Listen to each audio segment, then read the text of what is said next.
Hi, everybody. I am super excited because today I get to speak to one of my favorite people. She happens to be one of my clients.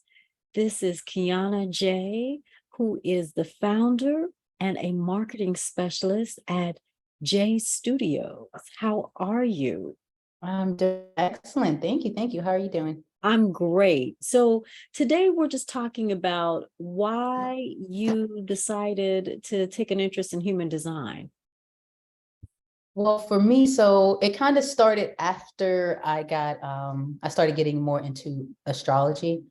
And in the process, I pulled my birth chart, I think it's called, and just going through it and reading all of the things and reading the different houses, it gave me so much insight into just myself and how I operate in front of people, maybe that I don't know, and how I operate with people that I'm close to.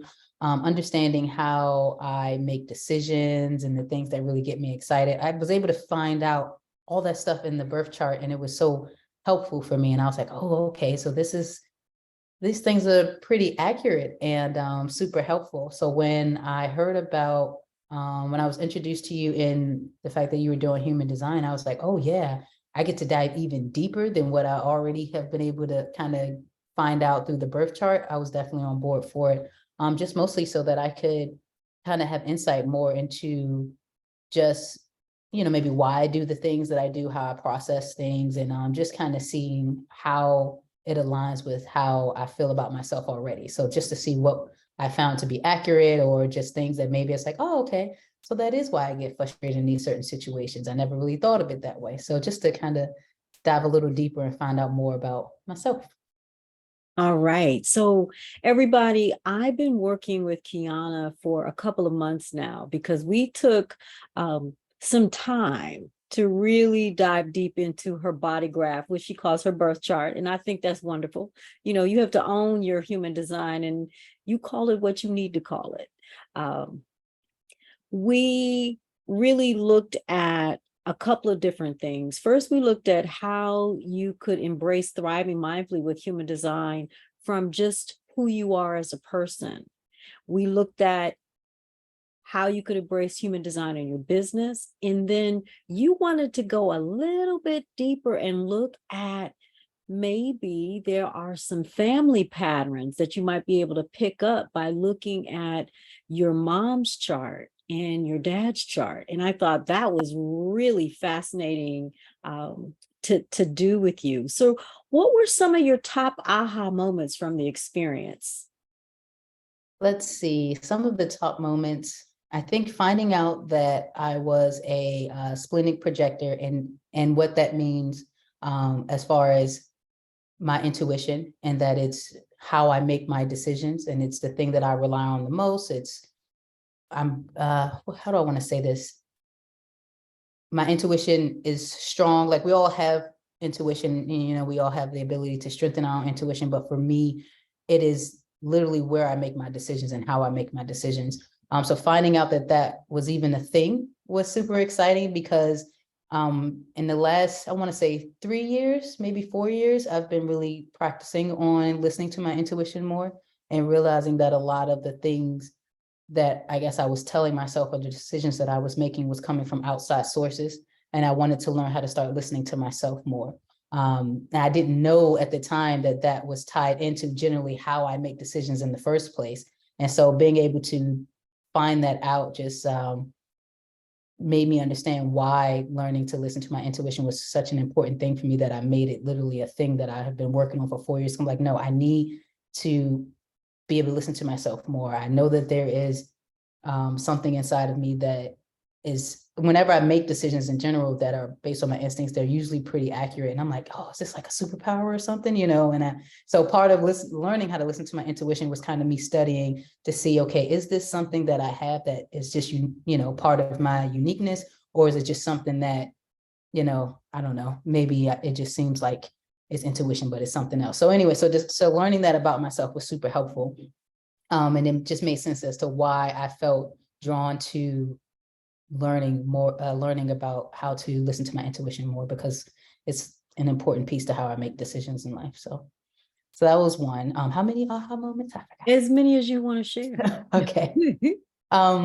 What else? Oh, another cool one. I don't remember the section we were discussing, but we talked about how I draw energy from the people around me and how I have to be how I'm an empath and like certain environments can like drain me emotionally. And that's something that I've always felt. And I've even said, like, I'm an empath because I'd seen it on the internet, learned what it was. I was like, that sounds like me. And it got to a point where I to this day now, I'm very cautious about the environments that I put myself in. And I have kind of like time limits for how long I can spend in certain spaces, especially if it has a lot of people, because I am exhausted after a while. And I have to actually go home to my quiet space and actually get that energy, like rejuvenate, I guess, from all of the energy that's been kind of like pulled out or maybe even absorbed in. And if that energy is like, maybe a sad energy or something like that, it makes me exhausted. And even though I felt that way and I've expressed those things, I didn't know there was anything to back it up outside of just how I felt. So being able to have that piece discussed and that discovery in the human design was like, here's the piece to back it up now. I've Yeah. always felt that way, but now I got something, in writing that says, here are some of the reasons why.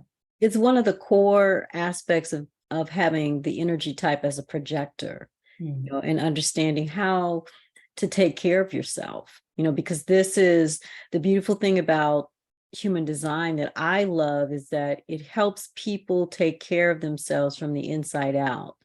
You really get to tune into what is your unique energy style, how are you showing up, and not only take care of yourself, but make sure that you're in a grounded space so that you can execute your strategy for making better choices in your life, so that you can tap into your profile. You can look at your open and your defined centers, that you can explore all of these things. And even if they don't pop up all at the same time, that you'll have a roadmap, this birth chart that you call it, to go back to.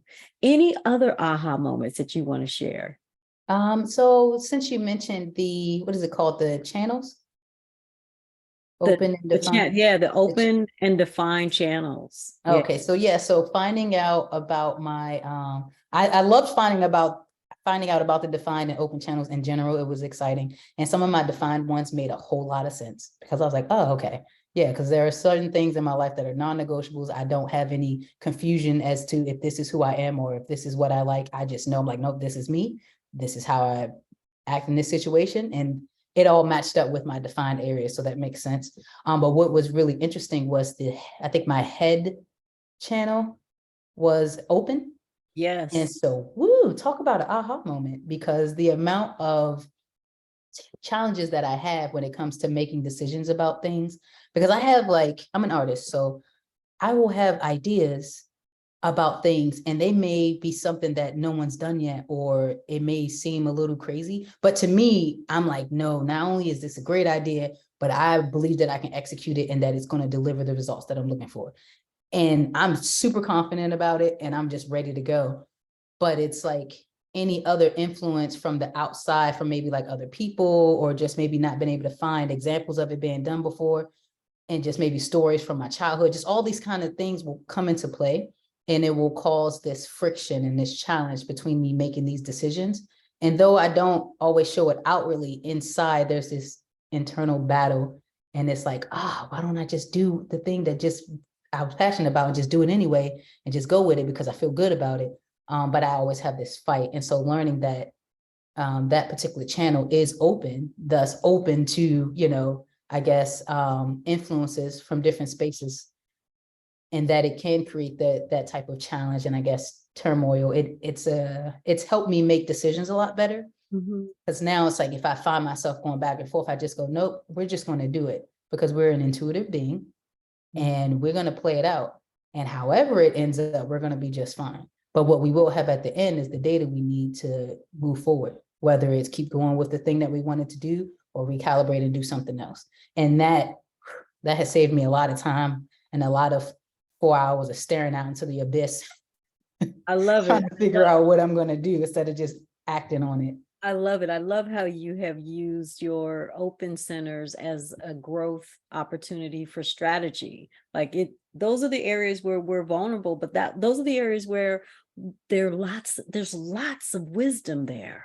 Mhm. And you're tapping in and you are plugged in and just lighting everything up as you move through life, as you move through your business, as you move through understanding who you are in relation to your family and what you see in the woman line, especially in the woman line, because I remember Mhm. that. Anything else that you care sharing? Um, let's see. I think that's all the things that I can think about right now. I really enjoyed learning, being able to see my parents' um, human design, because as we talked earlier, in the lineage of the women in my family, we tend to have like very detailed dreams. And with my mom, a lot of her dreams or her visions since she was like a teenager, I think, have come true. And I didn't start experiencing stuff like, I've always experienced dreams and like out of body experiences. And even dreams where I could like dream about something and I would be in this world and then I would wake up. And when it was time to go to sleep, I go, I want to go back to that world so I can continue the story because I was having so much fun. And I could go to sleep and continue the story for like years. And like the characters would grow up and everything. And so as I got older and started kind of digging deeper into my spirituality and just learning all different types of information, I'm like, okay, so I have what my mom has, not exact, but like we always talk about my dreams together sometimes because she's been doing this a lot longer than I have. So she usually has some really good insight. And so, and I talk with my grandmother, my mom's mother, sometimes, and she says things from time to time about dreams that makes me curious. She's a lot older, and her memory's not the best, but just little things that I catch. And I'm like, man, is this something that we're passing down to each other? So now that I have two nieces, I'm like, ooh, girl babies, let me see. Once they start dreaming, I'm curious to see, like what they are going to experience. So that was a big reason for me wanting to see my mom's human design, to just see if there was something in there that I connected with that, one, helped me understand her a little bit better, but then go, oh, okay, maybe somehow these things that we have in common is linked to the thing that we're capable of doing when it comes to like the dreams and the visions. So I still have a long road of research and things to do, but the human design gave me a really, really good start. And I'm excited about going through and doing all this research, more research on just the graphs, the human design graphs themselves, and kind of learning everything I can learn from that space. Most definitely. We share the same profile, one of the same profile lines, the investigator, the researcher. Mm-hmm. Yeah, like we don't play around. We go deep. We dive deep into everything that Yeah. we have an interest in. So I wanted to ask you about the strategy of invitation and Mm-hmm. what, if anything, did that do for you? Understanding that in order to make moves, and especially in your business, because we Mm-hmm. really spent a lot of time, everybody, on Kiona and how she's showing up in her business, and what are some of the natural ways that you've been able to make choices, and now moving forward, like how does understanding that you have to have an invitation Mm-hmm. before you move forward? So that was also a really good piece. And thank you for even being able to break down that piece for me and what that actually meant. And then the areas in which that is related to. And career was one of them. And I'm so glad that we went over that, because I always thought that sometimes my approach when it came to business and booking people, or even like telling people what I did, I used to think I was a little too quiet about it. And I do think that I could be a little bit more in front of people, right? But a lot of times I would see something, have this great idea, and hear someone talking about this thing and going, oh, I can do all of those things for you. And but I wouldn't say anything. I would just, listen to them. And if they ask for advice, give them some advice or whatever. And then maybe a year or two later, they would come to me and go, oh, you know what, you do this. And can you help me with this? I'm like, oh, okay, you found your way over here. I saw this 2 years ago, but I didn't say anything. So since the pandemic, I've been really evaluating my sales strategy and just my sales experience and trying to get better at it, because I'm a business and sales are important. And I got the connecting with people thing down, but sales is also a piece of that if I want to keep this thing going for a very long time.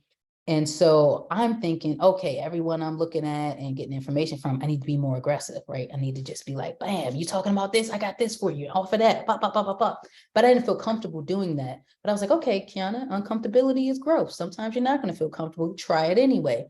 And so learning about that invitation piece, it told me like, no, it's okay to be in front of people, let people know what you do. But unless they're ready to work with you, if they see the connection, just kind of be present, be helpful when you can. But I don't really need to be as aggressive as the internet told me I needed to be. Say not the internet. I'm not going to say the internet. I've read, books and webinars and stuff like that. And it works for some people. It just depends on the type of person you are, your personality type, how you operate, all that. But for me, I realized I work better when it's the invitation piece, right? I've talked with someone, we've had a good time. I share information. Sometimes they share information. We go back and forth. And then a year down the line, they're like, hey, I'm looking for XYZ.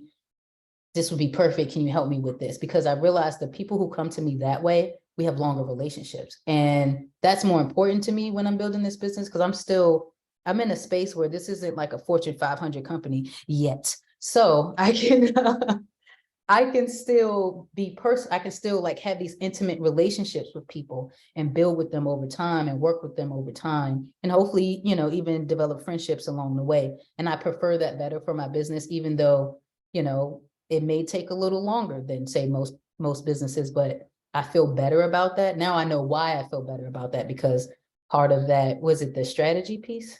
Yes, it's your strategy as a projector, to Is have to wait for an invitation. So yeah. I'm glad that I learned that, because now I can rest on that and go, okay, you're not being too, I guess, timid or, not stepping outside your comfort zone. You're actually right where you need to be. And if it's meant for that person to come to you and they see the value, they will find their way to you and you guys will be able to have this great working relationship. Yeah, And I like that better, because that's kind of where how I wanted to do things in the beginning.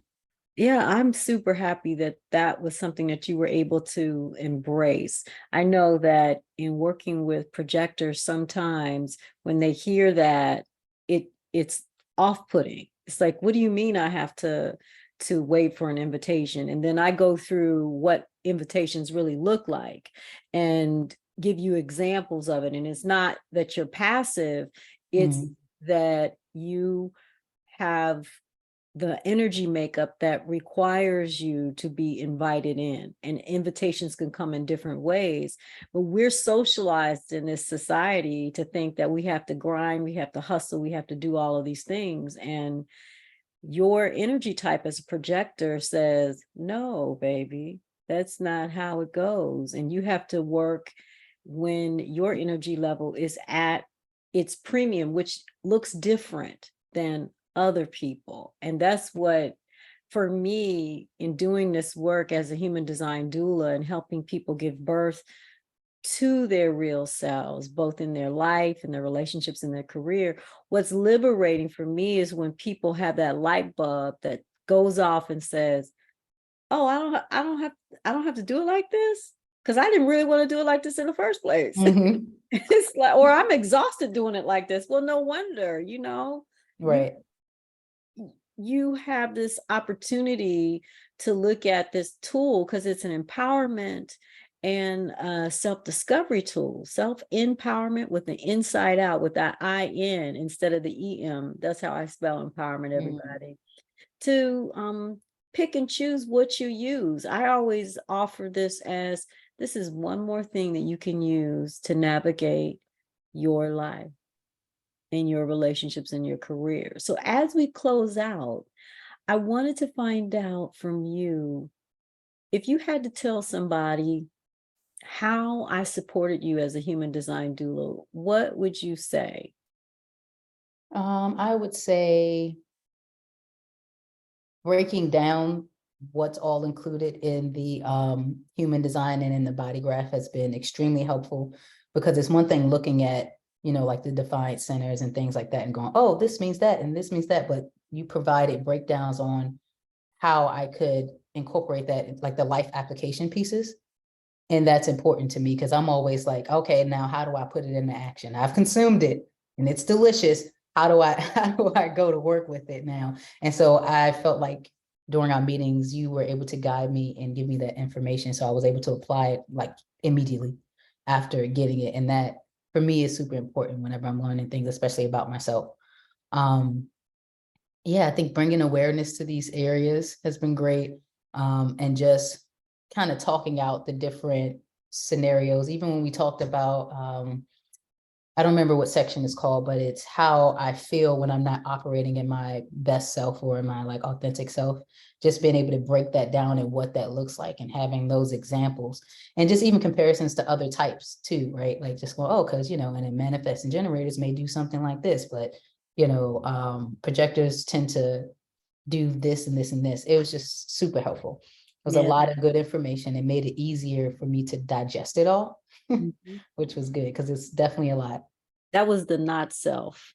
Not so. Okay. That's when you get wrapped up in the conditioning and all the stories and the narratives that we get from our family, our culture, our society, from the generations before us, and everything stewed together in a pot, and we fall into it when we forget who we are. Mhm. Yeah, Yeah. totally. Well, I want to say thank you so much for being a part of my community, my Thriving Monthly community, and I look forward to witnessing your growth and supporting you as you continue to move and groove at J Studios. And I want to invite you to share more about J Studios so people can find out more about you, what you do, and where they can find you online, and anything that you may have coming up that they might want to be a part of. Awesome. Excellent. Excellent. So at J Studios, I work as a photographer as well as a digital marketing specialist. And we're actually a content creation agency. And so pretty much the focus is on creating content, which is your photo and your video, but also making sure that that content is put together in a way that actually creates good marketing material when you're in the digital space. So email marketing, social media marketing, anywhere where you're showing up digitally. The goal of the agency is to create content for you, but also make sure that content is actually converting into something. So for most of us, especially if we're entrepreneurs and we're artists and creators, we want to build our brand and get our name and get our products or our services out there, but we also want to make money. And so that's where the marketing piece comes in, because you can have amazing content. You can come to me and I can give you beautiful photos, phenomenal photos, but we need those assets and that media to actually be doing something online to actually bring clients to you and bring customers to you. And so that's what I do at J Studios. Create the content, break down the marketing and the strategy. We marry them together so that we can generate leads and also build brand awareness for entrepreneurs and creators. All right, where can people find you online, both your website and social media? All right, so my website is www.jstudiosllc.com. That is JESTUDIOSLLC.com. And on Instagram at I am Kiona J. That is KIONAJE. There's also a J Studios Instagram page called jstudios.social.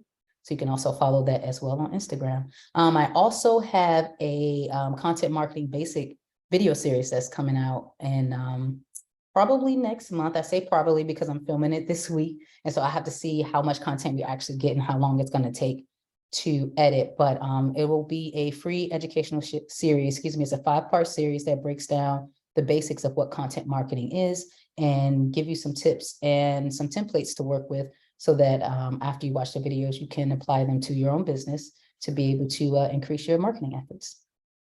So look out for that. I will be sending out more updates after I'm done filming. So pretty much on my Instagram page is where I'll be putting out all the updates for that. All right, I am super excited. To you. Go ahead, projector lady. Doing it, doing it, doing it. Well, everybody, I want to thank you for tuning in. wherever you find this video or this excerpt from a podcast, because I definitely will upload it to my Spotify and create another piece of content to spread. Wherever you find it, please leave a comment and let us know how you were impacted by what Kiona shared. If you would like to dive deep into human design, go to anandalik.com/human design, where you'll read all about it. You'll learn about my journey and how we can work together. Kiona had the basic reading as well as the advanced reading, so she had both. Now you get what works best for you. And if you're not sure, guess what? You can book a discovery call, a complimentary 30-minute call with me to discuss how we might work together in exploring your human design. Thanks again, everybody. See you next time. Bye.